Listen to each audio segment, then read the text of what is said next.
Need 20% inimestest ei ole nõus autismipulka endale suhu panema ja see teeb nad ohtlikuks meie kõigi vastu.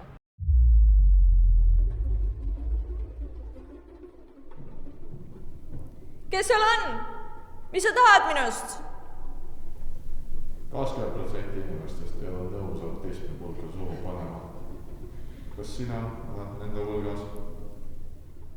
Jaa. Ei, sa valetad. Vale vastus.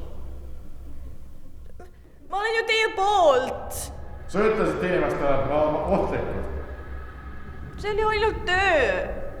Sõnad ei ole ainult töö. Sa õpetasid teisi, mida karta.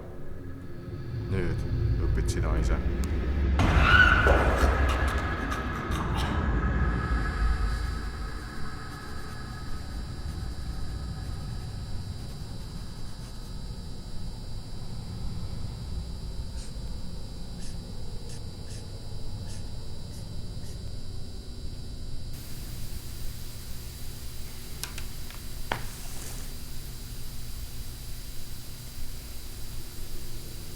Just need inimesed, kes keelduvad, kujutavad endale ja ühiskonnale reaalset ohtu ja need